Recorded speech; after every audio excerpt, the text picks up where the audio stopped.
it's like everyone's biggest fear, I think. It's a little funny in some really dark, ugly humor, funny ways. But I also don't feel I feel weird laughing at it because my God, No, the guy, yeah. So the pallbearers are walking, and you step on to this wooden platform that's over the whole grave, and it that they gave use to way. kind of they drop it down once you put it on the platform there. But Yeah. here's what transpires. Oh no.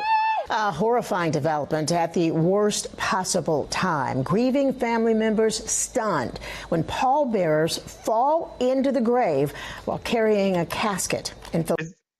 Is that the worst possible time? Well, that implies that there might be a best possible time. In all seriousness, I don't know if that's the worst possible time because you have a fall there that's into dirt, right? I think the worst possible time would be walking him down the aisle, or her, whoever's in there, at the church. You drop it and they fall out. That's the worst possible time. In this particular situation, you're just helping out. They're already down there now. You just got to get yourself out, and you've done half the work. A grieving family is speaking out after pallbearers fell into the grave while carrying the casket of their loved one. The platform above the burial site collapsed right under their feet. Pallbearers were carrying Benjamin Alaves to his final resting spot as they began to lay down the casket.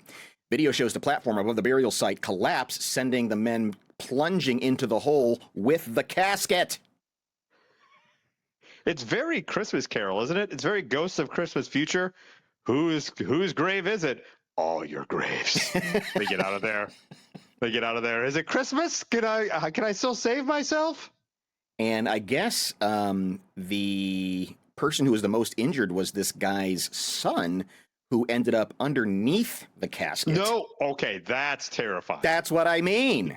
That I didn't know that part of the equation. That's terrifying. That's a possible 2-for-1 situation that no one wants.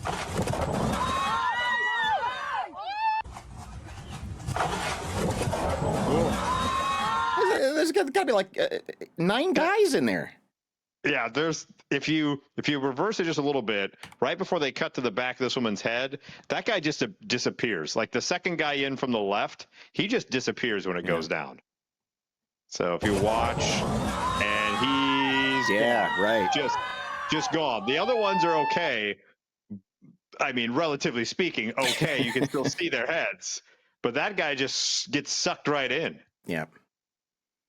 There you go, Kelly. You cleaned it up. Yeah. That's the new Philadelphia escape room. Right. Yes, if you can make it out of the grave, you live. So I guess his son was in the worst of all of them. The casket was on top of him, and he was out like a light with his face in the mud. So he was face down. Oh, it's a good thing someone checked underneath. They could have just left it after we hey, everyone accounted for. Sure, we got enough. We got enough pallbearers made it out. Just start filling it up. It's okay. Was it 8? Was it 9? I don't remember. I don't know. That's a lot of pallbearers. The funeral home and cemetery have no comment to Action News. I think they should apologize, said one of the attendees. There should be some reimbursement, being that the ceremony was interrupted and nothing was done properly. I don't think that's the thing you need to be reimbursed for.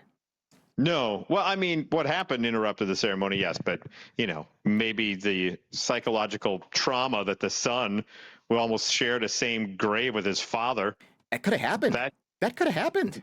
That's what I'm saying. Yeah. Face down in the mud. If they didn't take a correct numbers count, that poor bastard still be underneath there. Just, there they go. Dude, that everybody, probably including the dead guy, is going to have nightmares forever. Yeah. You're never being a pallbearer again. No. Right? Someone comes to you and you're like, nope, sorry. Check the video. I already almost died once doing this gig. I'm not doing it again. Absolutely out of control. The monkey phone is ringing. Oh, all right. Monkey line right away this early. I love Always it. like it when the monkey line rings at 707-4-MONKEY. Hello, you are on with Mike and Molson. I'll never forget when we buried Uncle Ben. it just didn't stop when he landed on top of his nephew, Ken. Well done, Poet Laureate. Boom. Nailed it as always. Always like to hear from our official Poet Laureate, who has for years always chimed in.